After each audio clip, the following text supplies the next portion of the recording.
I didn't mean to hurt you. You have to believe me, I didn't enjoy it at all. The girls had screamed when the masked man grabbed Eva and held a knife to her throat. Karina had panicked.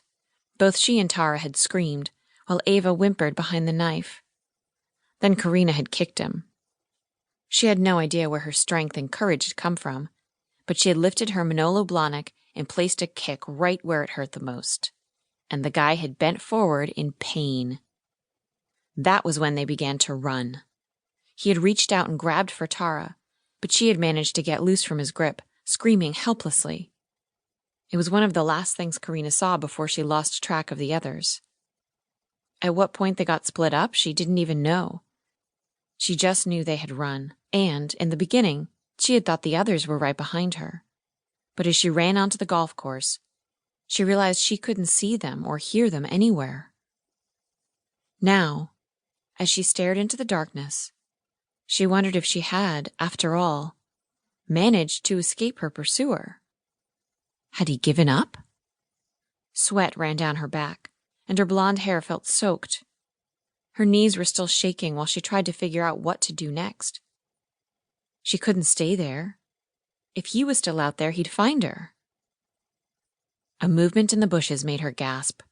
A shadow ran across the grass in the moonlight, holding up her dress in the same manner Karina had earlier. Tara! Karina stepped out from her hiding place and wondered if she should yell her name. But as she opened her mouth to speak, a shadow stepped out from behind a tree and grabbed Tara. He swung her, screaming in the air, then slammed his fist into her face. Karina watched while gasping for air as Tara fell to the ground and she couldn't even hear her scream anymore. Karina felt her bones tremble, and she knew she should run. Every part of her screamed for her legs to move, to get her away from there. Yet they didn't. It was like they were paralyzed. Was Tara still alive? She watched as the man bent over the motionless Tara for a few seconds before he lifted his head, and she felt his eyes on her.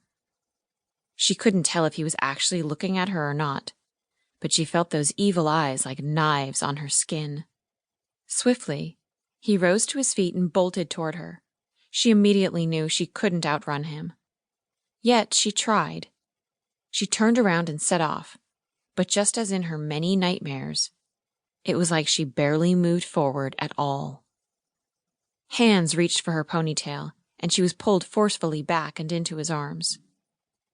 When she felt his hand on her neck and smelled his warm breath on her skin, she closed her eyes and prayed that she would feel no pain.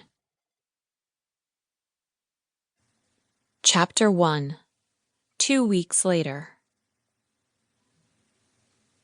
Great news! I found her! My eyes grew wide. They stared at the woman in front of me, behind the cluttered desk. Her name was Rhonda, and she was a private eye that I had hired to track down my long-lost sister. Sydney was kidnapped from a Walmart when I was only 5 years old, and she was 7.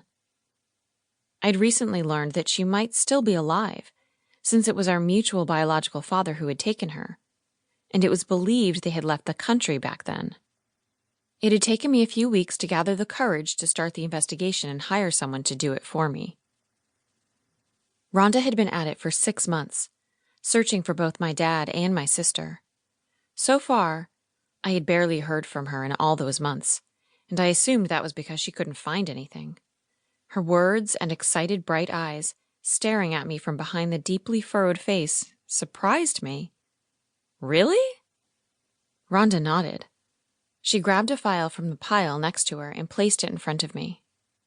She pushed it closer, and I felt my heart begin to pound. I wasn't sure how to react to any of this.